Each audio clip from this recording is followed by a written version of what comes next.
Kama and I just started recording and good morning to all of you. Jai Baba.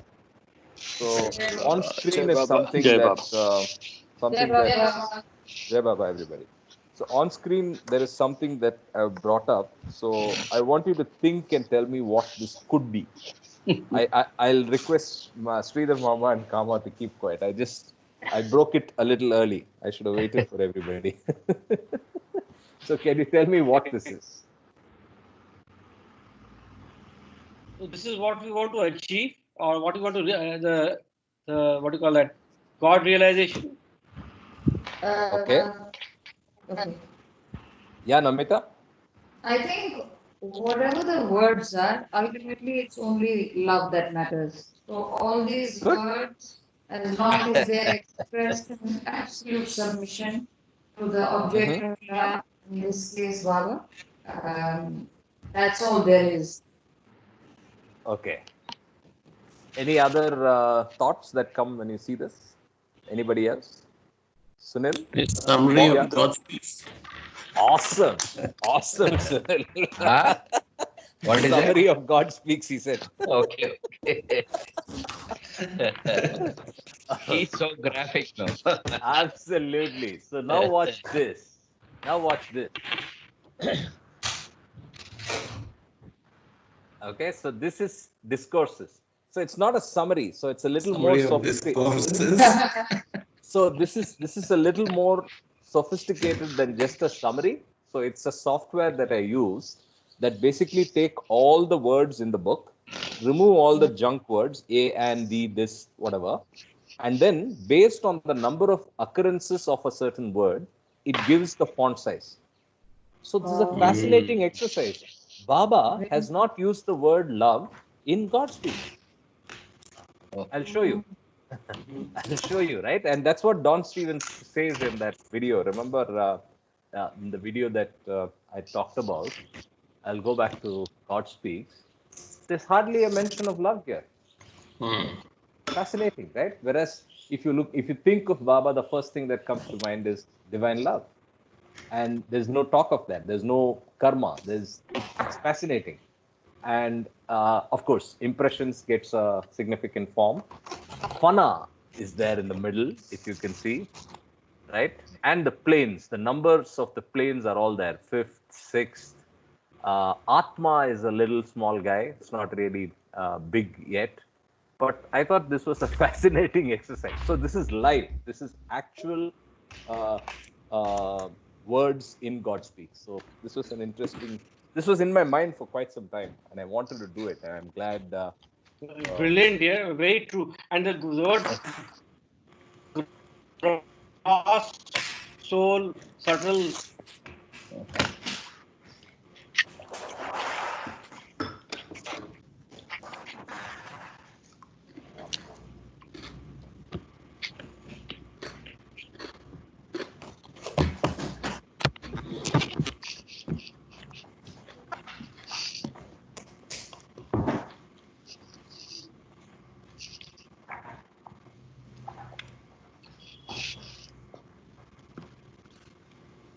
Show the discourses one. Karthik. Hello. Yeah. I put them in the folders so you can see it when you get a chance. Let me try adding Rahul. No, it doesn't allow me to add Rahul. Okay. So with that, we go to the reading. Samiraji, you want to read?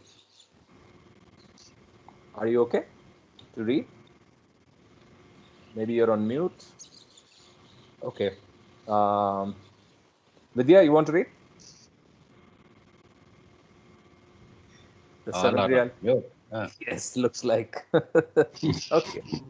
Okay. Without further ado, I will do it. I will do it today. No problem. No, I can do it, no problem. You want me to do? Sure, please. 1 second, please.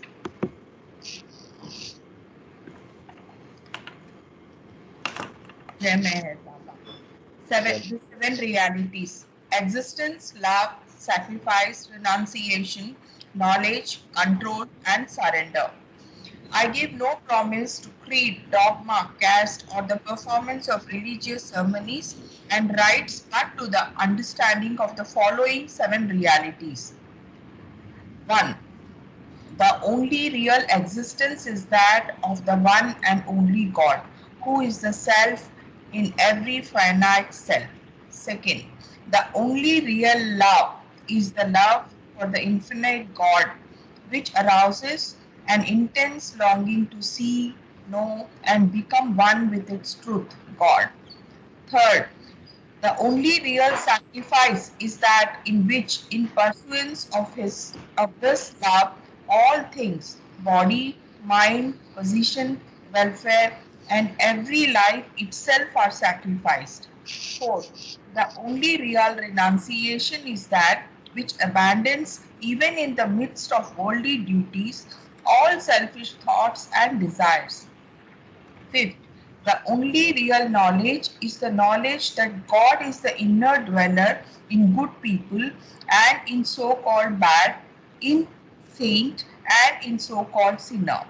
This knowledge requires you to help all equally as circumstances demand, without expectation of reward, when compared to paying God without the slightest trace of enmity or hatred, to try and make others happy with brotherly or sisterly feeling for each one, and to harm no one in thought, word, or deed, not even those who harm you. 1 second. Yeah. 6. The only real control is the discipline of the senses to abstain from indulgence in low desires, which alone ensures absolute purity of character. 7. The only real surrender is that in which voice is undisturbed by an adverse circumstance, and the individual, amidst every kind of hardship, is resigned with perfect calm to the will of God. Thank you. Thank you. Thank you, Jai Baba. Jai Baba. So I Jai think Baba. Rahul. Jai Baba, Samir. Yeah, I think Rahul was trying to call. I think I was here. I could Yeah, see yeah, his yeah. call. So I'll try to. I'm trying to send a WhatsApp note to him. Let's see if that. Yeah. Jai Baba, I'll read it tomorrow. I'd gone to heat the chai, so. No problem. No problem. Yeah. Jai That's Baba. not the one. Acha, I wanted to ask Vidya if she can elaborate on the question that Doc Mama had, yesterday he had talked about the astral body. Vidya, can you hear me? Yes, Kama, I can hear you. Actually, I saw your chat which you have sent, but I couldn't read it fully because it was a long thing. I don't know whether you have discussed with already. I don't know if it is some more time on this group is required, or what is it? I don't know. Have you clarified with him? Okay, we can do it tomorrow. Can somebody send the link to Rahul, please? I'm just. But if Mama wants to ask again, then we may be talking about it. Otherwise, I don't. I'll do that. I'll do it. Oh yeah. Thank you so much. Thank you so much. Yeah. Yeah. So I'll leave it to Mama if he wants to do it now, or he wants to probably take this up tomorrow. Mama? We can take it up later. Okay. So Vidya, if all the people read that, they can come out with their views. Sure. So you posted it, or you have sent it on the? No, it was a question and chat from Kama. I replied there itself. Okay. So it can be transferred to both sides. I have already posted. Okay. Great. Thank you. Jai Baba. Jai Baba. So we will take that up tomorrow. So I'm on page 311, and I request all of you to go on mute as we start reading. Magnification. Is better, right? Yeah. Okay. Termination of Hell and Heaven is the subtitle. Just as a phonograph record is set aside after the needle has traveled through each groove, the hell state and the heaven state terminate after consciousness has traversed the imprints left by earthly life. Just as the song produced by the record is strictly determined by the original song recorded on it, the quality of intensified and magnified experiences the soul passes through after death is strictly determined by the kind of life that was led on earth in the physical body. From this point of view, heaven and hell are shadows cast by one's earthly life. I think there's one mic that's still on. I can hear some static. Retrospective survey of earthly experiences. Heaven and hell would, however, serve no specially useful purpose in the life of the individual soul if they were to consist merely of mental revival of the earthly past. That would mean bare repetition of what has already occurred. Consciousness in these after-death states is in a position to make a leisurely and effective survey of the animated record of earthly life. Through intensification of experiences, it can observe their nature with better facility and results. On earth, the consciousness of most persons is predominantly objective and forward-looking and under the pressure of unspent samskaras. It is mostly concerned with the possible fulfillment of samskaras through the present or the future. In life, after death, the consciousnness of most persons is predominantly subjective and retrospective. With the absence of forward-goading samskaras, it is as with the absence of forward-goading samskaras, it is, as in reminiscences, mostly preoccupied with reviewing and assessing the significance of the past. The analogy of cinema. The fret and fury of immediate responses to the changing situations of earthly life is replaced in life after death by a more leisurely mood, freed from the urgency of immediately needed actions. All the experiences of the earthly career are now available for reflection in a form more vivid than is possible through memory in earthly life. The shots of earthly life have all been taken on the cinematic film of the mind, and it is now time to study the original earthly life through the magnified projections of the filmed record on the screen of subjectivized consciousness. Thus, the hell state and the heaven state become instrumental in the assimilation of experiences acquired in the earthly phase. This section is called Assimilation of Earthly Experiences.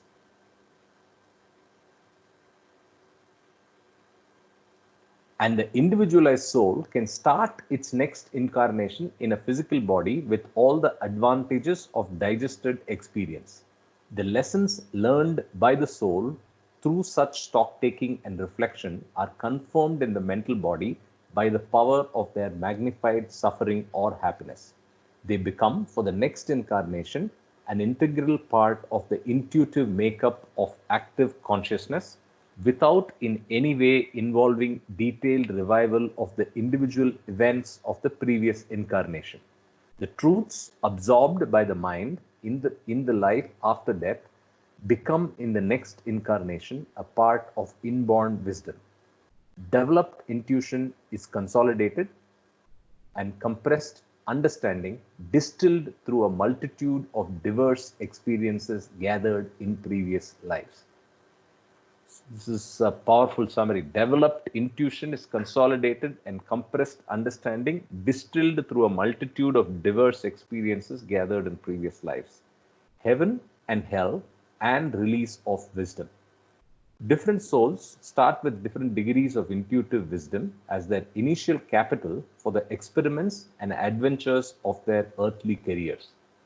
This intuition may seem to have been the product of past experiences, thus adding to the equipment of the psyche, but it is more truly an unfoldment of what was already latent in the individualized soul.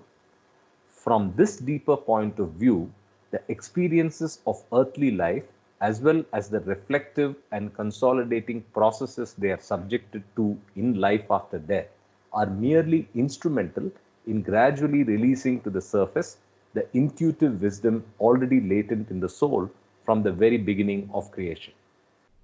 As is true of the earthly career and its experiences, the states of hell and heaven in the life after death are also integral parts of and incidents in that journey of the individualized soul, which is ultimately meant to reach the source of all things.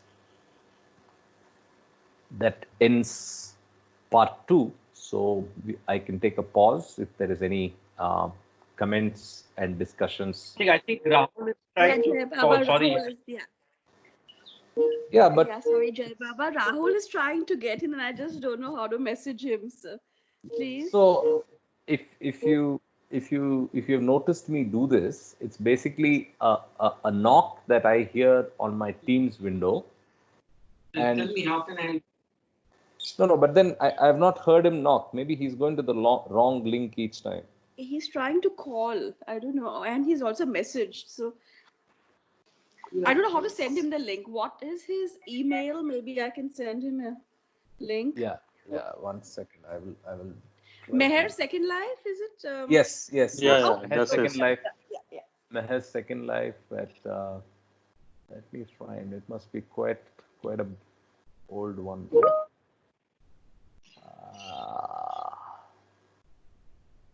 Meeting link. Yeah. This is what date?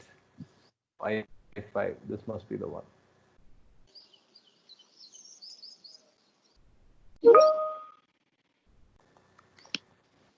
Oh, when I send him the message, also it resounds. So I sent it as well. So let's see what happens. Because I've now kept myself connected on 2 devices exactly for this, so that I can see in one and confirm entry without disturbing everybody. But still, I think maybe I missed when he tried. Okay, so any other points on the film that we are seeing in between births? Yeah, actually, on a little lighter vein is that when we do projects, I'm into projects, and many of you also could have done projects. Retro. It's like, it's like a lessons learned workshop. Retro, yeah. So once you do everything, and then everything is reviewed once again, what we did good and what went wrong, That's So in the tech world, now I can hear him. So let me just let him know. Yeah. You're talking about the 5 Sigma process. Yeah. So it's lessons learned workshop. Yeah. Sorry, Rahul. Welcome. So Thank you, bro. I was really wondering. I said you guys have kicked me out for some reason. I didn't hear your knock the first time. Sorry about that. All right. Cool. So in the software world, we call it retro, and we have now broken projects into smaller units called sprints, right? So it's really a sprint. So every sprint has a retro. So that's a good analogy. It's a retro. But obviously, it's an intensification of those experiences and more drawn out. And in human time, it's not comparable, right? So it could be a few years of human time where you compress those experiences and go through it, and then get ready for charting your next shot, your next sprint, right? Kama, anything from your side before we continue? Can I come in? Sure. Yes. Regarding the last few paragraphs you read about the section, what is the take home for me in that is that we are in the learning process even in the hell and the heaven. And the accumulated learning experience is used in the next life, even though it is not, say, available as a memory, but the wisdom filtered out is used in the next generation, next birth. That is what is meant there.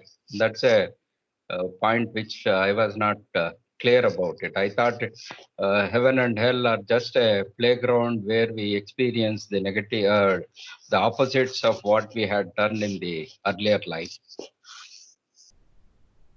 Yeah. That's a good take home. Yeah, good. Correct. I think I agree with that assessment. Yeah. Yeah.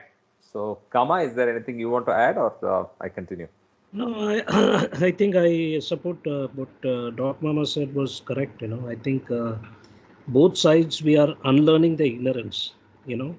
So I think it's like whether you are in the gross body and then after you are in the astral body, you are always in the unlearning process of ignorance. And Yes. and I think what I like about this paragraph is about the intuition. The intuitive wisdom.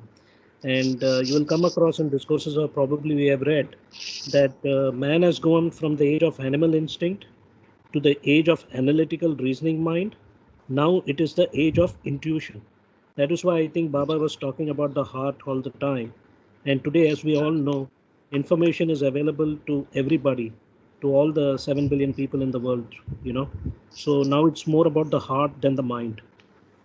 Jai Baba. Jai Baba.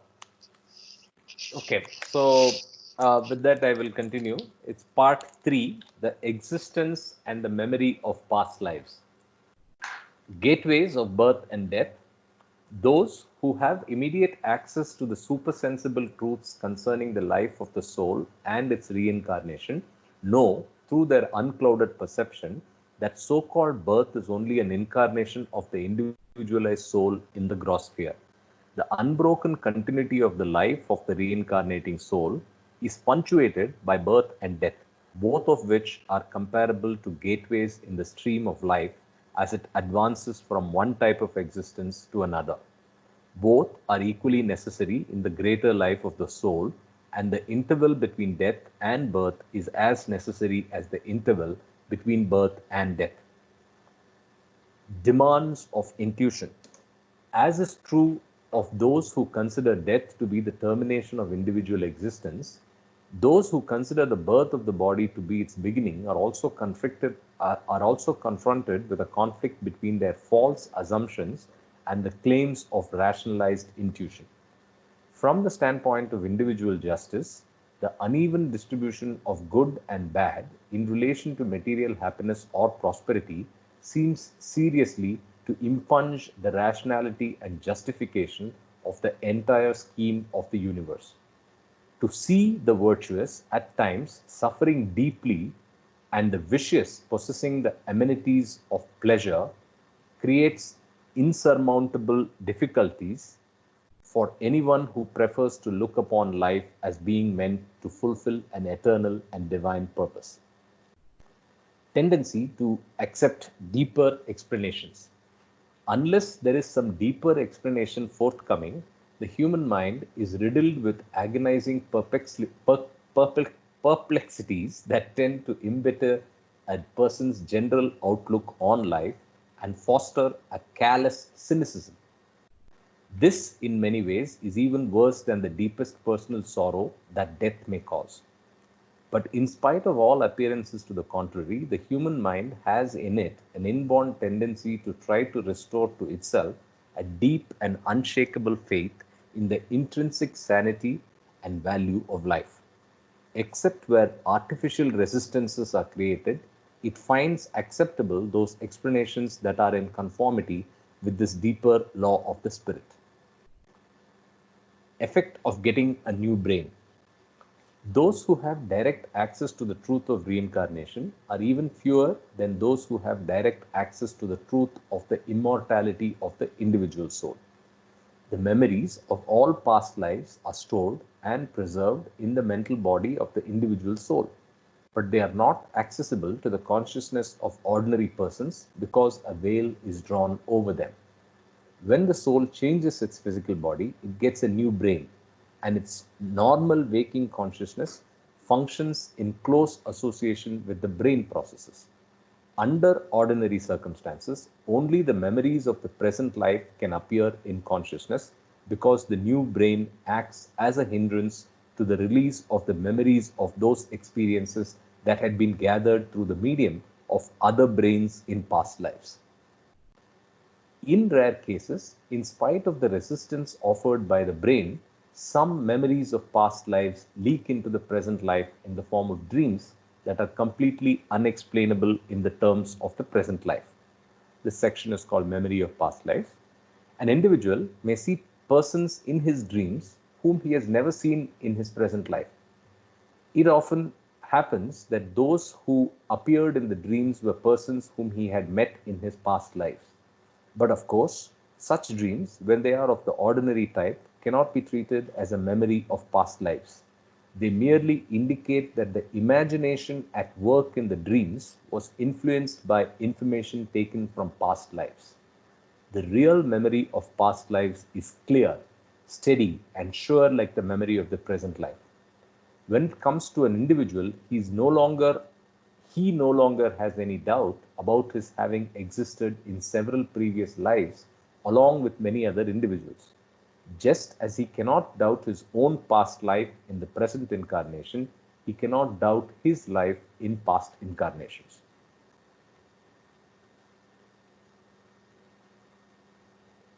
Release of memory of past lives. The number of persons who can remember their past lives is very small compared with the vast majority who are so completely bound to the gross sphere of existence that they do not even suspect supersensible realities. The release of such memories is severely conditioned by the limitations of the brain. As long as consciousness is entangled with the physical body and its brain processes. When consciousness is emancipated from the limitations imposed by the brain, it can recover and re-establish the memories of past lives, which are all stored in the mental body. This involves a degree of detachment and understanding that only the spiritually advanced can have. The memory of past lives can come with full clarity and certainty even to those who are still crossing the inner planes of consciousness but have not yet become spiritually perfect. Loss of memory of past lives does not affect progress. The memory of past lives does not come back to a person except in abnormal and rare cases unless he is sufficiently advanced from the spiritual point of view. This provision made by the laws of life secures unhampered spiritual evolution of the individualized soul.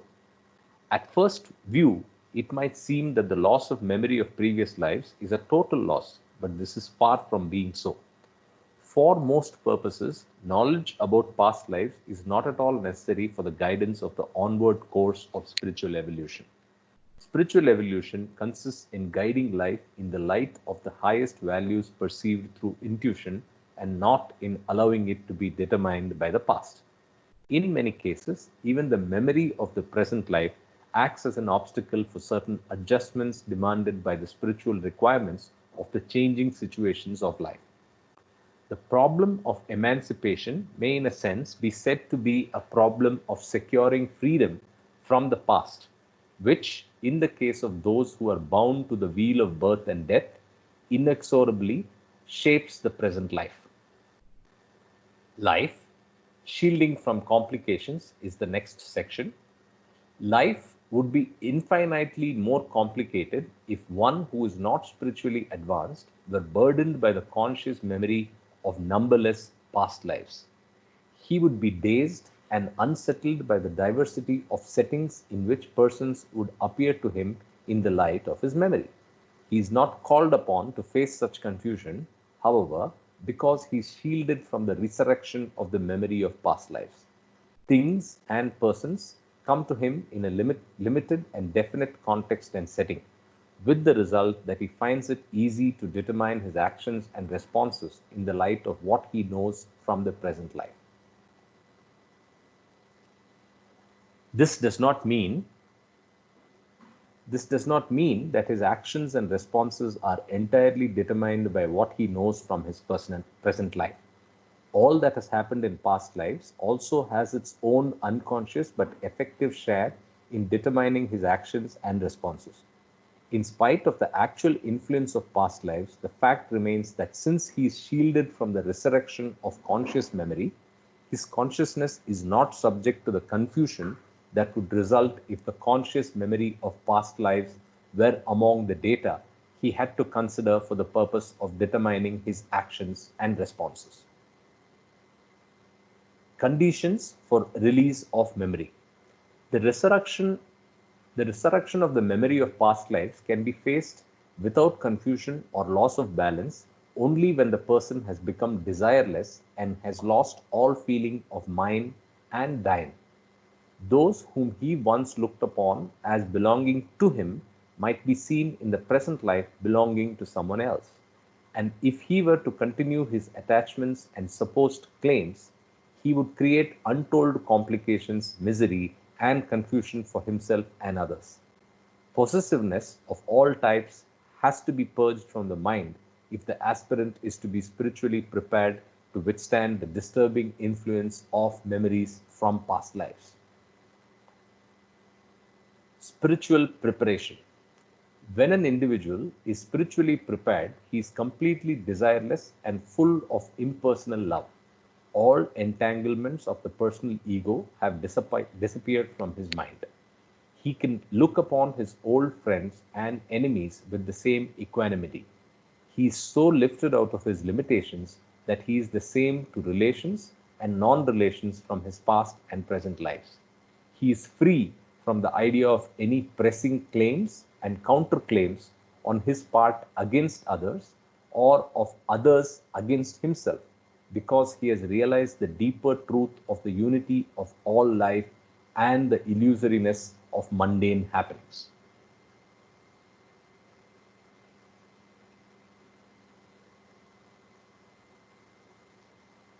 Wise use of resurrected memory. It is only when a person is thus spiritually prepared that he is unaffected by the revived memory of past lives. Only then is it worthwhile for him to have access to it. For he can then have that cool and unerring judgment and pure, incorruptible love that enable him to make right and wise use of the new knowledge gathered through the resurrected memory of past lives. This knowledge opens to him a great deal of information about his own incarnations and those of others connected with him in past lives. It not only enables him to advance further on the spiritual path by conscious karmic adjustments, but also to help others on the path by directing them in the light of their past lives. Advantages of recovered memory. The speed of spiritual evolution is faster after the natural recovery of the memory of past incarnations. Disentanglement from mundane things is facilitated by conscious knowledge of the history of the development of such entanglements. Spiritual evolution, which was mostly unconscious of the limiting past, now becomes conscious of it. The obstacles as well as the facilities created by the past are now within the reach of consciousness and therefore are capable of being intelligently and carefully handled. Inarticulate intuition is supplemented by rationalized data. Therefore, action has less possibility of error and becomes more potent in producing desirable results. Knowledge of past lives. The masters of wisdom, having become spiritually perfect, have no special interest in past incarnations, which are among the many unimportant facts of mundane existence. If they make any use of their knowledge of the past lives of a person, it is only to help him on toward the eternal truth. Their knowledge of the past places them in a special position to give an aspirant just the guidance he needs. The details of the aspirant's spiritual path are often determined by the incidents of the past, the manner in which he has sought the highest truth in his past lives, and the obstacles or facilities he has created for himself through his past doings. All these things, which are hidden from the aspirant, are open to the unclouded perception of the perfect master, who uses his knowledge in order to accelerate the spiritual progress of the seeker of truth. The master leads the aspirant from the place in which he has landed himself through the experimentation and search of several lives. In spiritual matters, as in mundane matters, greater and unerring knowledge means economy of energy and time. Greater and unerring knowledge means economy of, okay, great. All right. Economy of energy and time. Yeah. Jai Baba Karthik. I think Yes. Neha is also trying to come in. She just called me, so she's trying to, and I can't see the text, unfortunately. I can just see one black thing. Oh, okay. So I don't know where. Don't worry about it. You can continue. No, but just in then case I don't know what she's doing, or because I didn't see an attempt to log in, right? So maybe they're doing something wrong. Rahul, so do you remember what time you did it? The first time? After 7:30 or? No, I was trying to get into 7:15, man, but could not get through for some reason for almost half an hour. I sent you a message and then sent you this thing. That's strange. So I really don't know what's the reason Well, for this. it's another Because link. Kama Showing and Mama and me were on from 7:20, 7:22 onwards. I remember That's that. what I saw, the timing of 7:20, 15 also somebody logging in, everything. I was surprised because I was not able to get in. And then that's the reason I tried calling you, then tried going to the group directly. So I don't know, there's Correct. some issues. The way it works is when I log in, if somebody is already waiting, it shows the names. So when I logged in at 7:22, it already showed me Dattu Sridharan and Kama as waiting in the lobby. And after that, I was promptly looking only at the entry. So I was allowing everybody instantly. Anyway. So Your funny. calendar reminds exactly at 7:15. 15, yes. Correct. So it's 15 minutes before that, yeah. And Karthik, I can't see the text at all. So I think you'll just have to move and click on Teams again. Touch the same window. Just try again. Because it toggles between the screen which has the faces and names of the people and the screen. So there'll be two screens. You're on your iPad, correct? Yes. So I can only see KB. I can see a purple dot with KB. Yes, that's it. yes. So you just have to touch Teams, touch that window again, and it will toggle to the other, is what I think. Okay, Jai Baba, I'll try. All right. Before we continue, so any comments and learnings from the memory of past lives?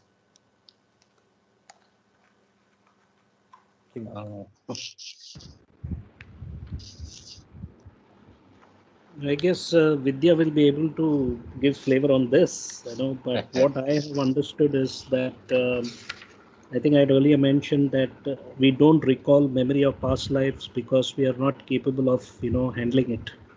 So when the time is right, when you're in the path of spiritual involution, then probably it will spontaneously start to show, and then we can then understand why we are a certain way or what are the things that happened, because we are a byproduct of our past samskaras, of thoughts, words, and deeds that we experienced in this life and past lives. There is one thing I wanted to clarify in page number 317, where the sentence in the middle paragraph, it says the speed of spiritual evolution is faster after the natural recovery of the memory of past incarnations. It's just a semantic thing which I'm trying to understand. Shouldn't it be involution, or would you call it like, because evolution, material evolution is over till we reach the human form. Now, spiritual evolution, would we consider that as both reincarnation and involution? That was my question. Yeah, I think it's both, if it is using the word evolution. Otherwise, maybe it was an intent to use involution. Right. Either way, I think just to add flavor to what you said, I think the memory is for the practicality, right? That's why we don't get memories, because it's much more easier to lead a lifetime without it. But I think it's only in the rarest of rarest cases where with the help of a master, it might actually help you in your journey, and hence some memories may be exposed to you. A very good example of that is probably Vidya, right? So where the master has unveiled it for a purpose, right? I think in the rest of the cases, it's very, very, in fact, confusing, detrimental, illusory, and when you get these memories. Right? Yes, sir. So, As long as you are not equipped to digest that for a positive growth in the path, it will be a hindrance. yes. So it is better to do it de novo every time. Yes. Yes. So there are, of course, many. Yeah, go ahead, Vidya. Is that Vidya? Yeah, go ahead. I think Amma asked me something. So, I think there was one question from Sunil as well as Namita other day. One Sunil asked me, so what now? So I think this chapter explains, I think answers a lot of questions that there might be on the mind as to what is the purpose of having this memory when Meher Baba is already there in our lives, So I think I also explained the other day that the purpose of this memory to me was to establish my connection with Meher Baba more strongly, and this really helped me to get back to him quickly without going through all those, So what I call is, when we get to Meher Baba, there are stages when we start connecting with Meher Baba. The first period is when we go to Meher Baba and there is this nice garden, and it is like life in garden where you go to him and you see all the good things happening, and you feel nice about the place, nice about the people, and lot of thought flowing through and all that. Then comes the path of the forest that you enter, go in deeper into the forest. Then the difficulties of the being with Meher Baba. So yesterday I was listening to Iraj, the Mandali talks, and I was listening to the Blue Bus tours and other things, that manifestation, that from time to time Baba would speak about his humiliation and manifestation and all that. And Irish was explaining that he was, even Mani and Irish both were explaining how difficult it was for them to go through that post-accident period, how Baba suffered, in the cross body, and how they waited for his glorification every time, because they wanted everyone, all the entire world, to know that how powerful is Baba, and Baba is God and all. And time and again he went through this humiliation from humanity and all these things. So so from all this point of view, those of us who stayed with Baba and have suffered through him, suffered through his the human form difficulties, we definitely waited for Baba's glorification. And each of us probably in our hearts wanted to see the glorification. And to me, it is a proof in my own experience. I think he's glorified himself in my heart, where I can see God as he is, and how he's conducting the life now, and how I'm leading my life now, and his connection. What is the importance of his connection? Because the connection is something which is very important to have with perfect master. So only when that connection is established, the whole game of this entire involution really takes a different turn. So, but that connection is established not by knowledge, or not by not so much. I wouldn't say knowledge has got no place at all, but not so much of place as much as love has got. Initially, when you start on the journey, the love for master is the important part of it. So from going from the honeymoon period with Baba, when you get married to Baba and start living a life with him inside, it needs a lot of conviction to be with him for the hardships that is faced by the aspirant when on the spiritual path. And if past life memory is of any use in this connection, I mean, so it be, because the only past life memory is an instrument to go to travel further on the spiritual path. So that the connection with the master is re-established more strongly in the heart, and it is you can't just miss Baba anytime. So in my case, I mean, it is I'm very fortunate, I would say. It's a very profound. I don't doubt, though the people around me doubt me many times, and they ask me that Baba said this, Baba said that, and all. And I also seen that they make these quotations, from Baba's books, which is like, standalone quotations. It is not quoted in complete understanding of the full thing that Baba is trying to say. If one understands what Baba fully said, then these standalone quotations, though they are true, does not make full sense. I've gone through all these things, but I don't give importance to any, because the only importance that is required is the connection with Meher Baba. My master's connection is more important to me. So the past life is something that is good for me. It is. I am very happy I had my past life connection with my Baba, but I don't know how each one considers.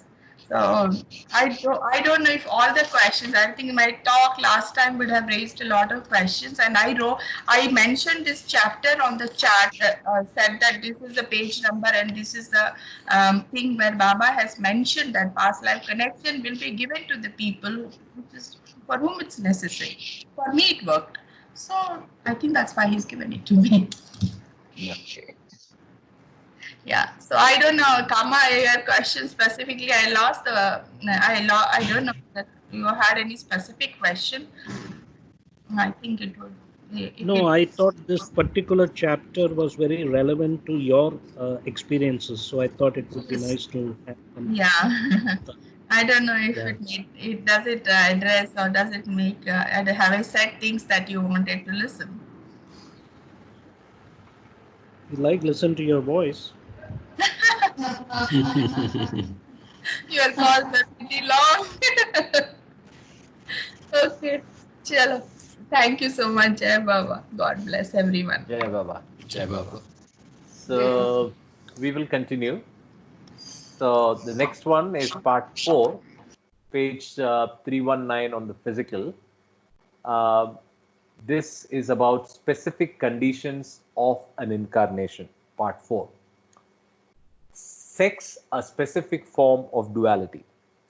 The individualized soul has its beginning and source in the infinite, formless, sexless, and indivisible being of God, who is beyond all forms of duality or evolution.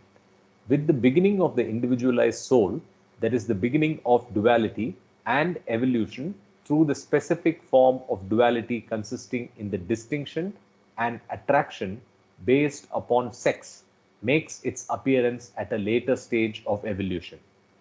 Duality exists as soon as there is subject and object, a center of consciousness, however dim, and its environment. Sex, on the other hand, is a specific kind of bodily attraction that presupposes differentiation of forms, a specific kind of entanglement of the psyche with the forms and specific expressions of life and energy. Sex in subhuman forms. In the mineral kingdom, there are no sexual distinctions. In the kingdom of plants and trees, the bodily differentiations of sex with specialized biological functions have come into existence. Plants and trees do not generate sexual consciousness, since the development of consciousness in plants and trees is rudimentary and its expressions are not influenced by these bodily differentiations. Contact between the male and the female in plants and trees is due to their being fixed in the ground, not direct but only indirect through the intermediate agency of winds, bees, and so forth. Therefore, from the standpoint of the evolution of forms, sexual differentiation may be said to have begun to emerge even at the level of plants and trees, but from the point of view of their own consciousness, they cannot be said to have any sexual distinctions because their consciousness of duality is not any way colored by sex.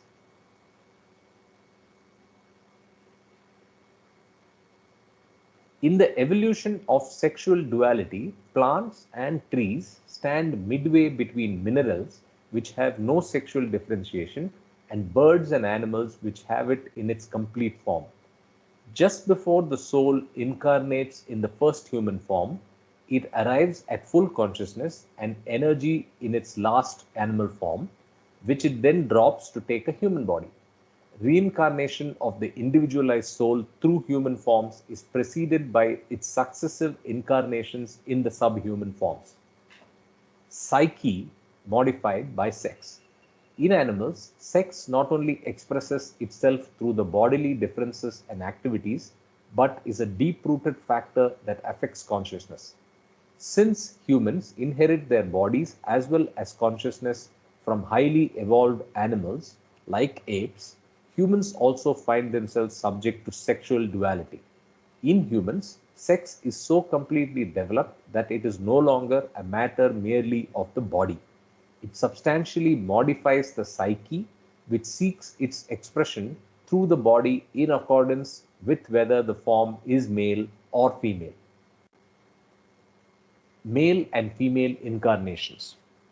After attaining the human form, as a rule, there is no reversion to animal forms. Cases of retrogression to subhuman forms are special and rare exceptions. Once the soul has attained human status, the normal course is to go through countless reincarnations in the human form itself. The human form may sometimes be male and sometimes female, according to the samskaras and the spiritual requirements of the soul. The female form has the special prerogative that even the Sadgurus and the avatar have to be born through the female form. The male form has the prerogative that the majority of the Sadgurus appear in male form. Although women can become saints and masters, the avatar always appears in male form. The general advantages, specific incarnation determined by samskaras, is the section. The general advantages and handicaps of an incarnation are always determined by the specific samskaras the individual soul has accumulated in the past. The needs involved in the further development of the soul are related to the nature of its accumulated samskaras. Therefore, these accumulated samskaras really determine whether the soul takes its incarnation on the earth in the east or in the west, in a male form or in a female form, in one cycle of existence or in another. The facilities afforded by a specific incarnation are dependent not only upon whether an incarnation is in the male form or female form, but also upon whether it takes place in one cycle of existence or another cycle of existence, and whether it matches the tenor of earthly life in the eastern hemisphere or in the western hemisphere.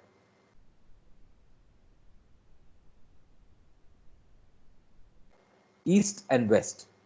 Generally speaking, today on the whole, the East has developed more along spiritual lines than material lines, with the result that the Eastern mind has a more spontaneous aspiration for God. The West on the whole has developed more along material lines than along spiritual lines, with the result that the Western mind has a more spontaneous urge toward intellectual and artistic things. An incarnation in the East usually brings with it a greater tendency towards spiritual life than in the West, and an incarnation in the West usually brings with it a greater tendency toward material life than one in the East. But the soul has to experience the material as well as the spiritual aspects of life before it is freed from the fetters of a divided life. Therefore, the same soul has to incarnate in the East as well as in the West. change of sphere. If a soul has had many successive incarnations in the East and then takes an incarnation in the West, it carries with it the impressions of its lives in the East, and though living in the West, it leads a life essentially in conformity with the Eastern pattern. If a soul has had many successive incarnations in the West and then takes an incarnation in the East, it carries with it the impressions of its lives in the West, and though living in the East, it leads a life that is in conformity with the Western pattern.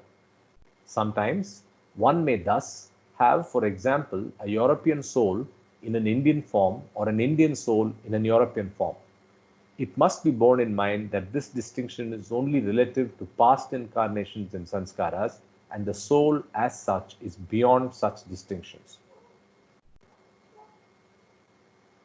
The facilities afforded by male and female incarnations are not rigidly invariable. This section is called cycles of existence. They change according to the cycles of existence as well as whether the incarnation is in the East or in the West. In some ages, men are more active, energetic, and materialistic than women. In other ages, the reverse is true. In the past, the women of the East were brave and intellectual. They considered no sacrifice too great for the happiness and well-being of their husbands, and their spiritual humility extended to looking upon the husband as God himself. Now, in the Eastern Hemisphere, the average man has a greater spiritual inclination than the average woman, just as in the West, the average woman of today has a greater spiritual inclination than the average man. A man living in the East is different from a man living in the West, and a woman living in the East is different from a woman living in the West. The joke is that in comparison with the members of opposite sex, the same soul shows varying degrees of superiority, inferiority, or equality with regard to spiritual or material matters, depending upon the cycle of existence, the sex of its body, and the earthly sphere in which it takes an incarnation. Okay. That finishes I one have a more query part. here. Sure. What we actually mean by the cycle here? I'm not able Yeah, to that's a good get question. that. Yeah. So it says cycle of existence repeatedly. So I think is it the sphere? no, I think the cycle of existence is, if you go through God Speaks, when Baba talks about the 700 to 1400 years, Okay. age and cycle, that's how I kind of understood, you know. Okay. So each cycle is 700 to 1400 years, and within that there are 11 ages between 65 to something, he said, like, 125 years. So that's my understanding of this. And also in this chapter, it's very practical, I found. It explains a lot of things that we experience in our day-to-day life, both material and spiritual life. And one word that I want to emphasize here is there is a word called the facilities afforded by male and female incarnations. Because in the next chapter, which is one of the most important chapters that I believe, the significance of male and female incarnations, this word facilities plays an important role.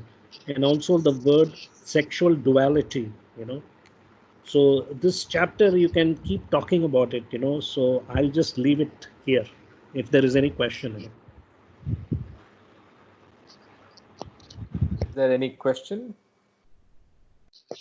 That cycle, what is referred there in God Speaks is related to the avatars.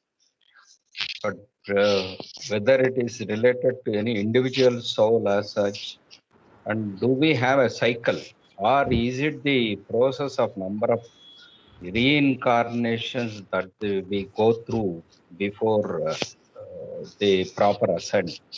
I'm not clear about that. Just like the avatar incarnates 700 to 1400 years, we reincarnate within the 700 to 1400 years, probably many times, depending on the sanskaras. We take a reincarnation only when the sanskaras and a particular time period are suitable. For example, it says in page 321, I'm just summarizing that an individual soul takes birth in the east or in the west, in the male or female form, in different centuries. So you can just look at our civilization in the past 10,000 years. We have been born as a male or female, either in the Eastern Hemisphere or Western Hemisphere, and we have to experience both the material life and spiritual life. And also, I will give an example of, about what it says that um, uh, if a soul has had many successive incarnations in the West and then takes an incarnation in the East, it carries with it the impressions of its lives in the West. I have seen many examples living in the United States, especially Indians who have been born in India, but actually have a very Western mind. They just don't have this thing. And there are Westerners, Americans or like foreigners who are, even though Western, they have a very Indian mind. I know of a lady in Madras, she's German born, and she's been living for 35 years. She learned Bharatanatyam, and she looks like a Saraswat Brahmin. She wears a sari. She knows Marathi, Sanskrit, Hindi. She sings 2 hours of abangs. She's she's told me, like, probably according to some past life regression, she used to be part of the Chaitanya Mahaprabhu in West Bengal during the 15th century or something like that. And personally, I will tell you one example. My own cousin brother, my mother's younger sister's only son, he also went to Kharagpur. Then he did his PhD in computer science in Austin, and he was working for Intel. But when he was doing his PhD, he went to Israel, and there is a development center of Intel in Haifa, Israel. And he got so fascinated by Judaism, he adopted modern Orthodox Judaism. He speaks fluent Hebrew. He knows the Talmud like, upside down, and he's like a Jewish scholar. And he was basically brought up in a very, not even an Orthodox family, because his father didn't do all these things. But he was brought up in a typical Tamil Iyer family, Okay, so let me try to explain Mama's query, that cycles. I think he is right to say that the cycles here does not refer to avataric cycles. The cycle here is the evolution goes through certain cycles that may not be exactly said, like, you say our human civilization cycles from Harappa cycles, ages till now we have evolved. I mean, this is more talks about also human evolution on the spiritual, spiritual progress of humanity.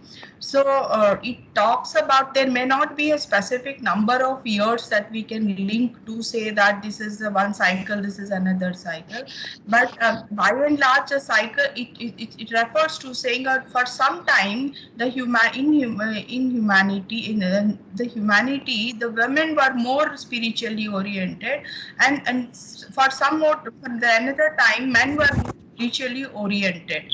So now this cycle is, maybe there is a certain reference to the material pursuit, or there could be a spiritual intervention saying that women people in women forms are more powerful, or men forms are more powerful. But this is, I don't think this refers to the avataric cycles. It is just a rotation like you. And as far as human single soul is concerned, the soul takes form, like I am in a woman form now, women form now. My previous life I would have been in man form, and next form, if at all I come, maybe I'll be in man form. Now if you consider each lifetime as one cycle, depending on the requirement, spiritual requirement, the form is established. The form as such is not so important. The progress is more important, and forms do not. So for each soul, there is a cycle. For the whole humanity, there is a cycle, and for every world, there is a cycle. Now, these cycles may not be interrelated. They have different connotations. I think Okay. that's a good interpretation. Go ahead, Mama. In my idea is, if you mean by a cycle, that is you go through, say, for example, a few generations to wipe out or learn something different and then come back to another stream. Then it can be taken as a cycle of this, cycle of that, and then this is in the progress, in the path we are ascending. But here and now we go through some sort of a reincarnation circles for a few reincarnations, learn a particular aspect, and then go ahead in the path. That may be the reference to cycles. That's how I looked at it. I'm not still clear about it. That is, see the explanation that I just gave obviously is from my understanding, and you are understanding. This is good to stay with whatever you understand, because Yes, this is it's a progressive journey. We will not get everything on the same level at the same. Maybe that is required for you, and this is required for me. So I don't Okay. have to push my point to say, yeah, you got to understand this only. So maybe Yes, as we go on the path, you will get more clarity about this. So it's good to hold the inquiry, because Baba opens up the channels on his own. Yes. Well said. Well, I know we are badly out of time, so yes, thank you very Perfect, much. We perfect. will stop at this point and continue from the next part tomorrow. Everybody have a great day and Jai Baba. Yeah, Jai Jai Baba. Baba. Jai Baba, Jai Thank everyone. Baba. you, Jai Jai Baba. Jai Baba. Baba. Yeah, Jai Jai Baba. Baba. Jai Baba.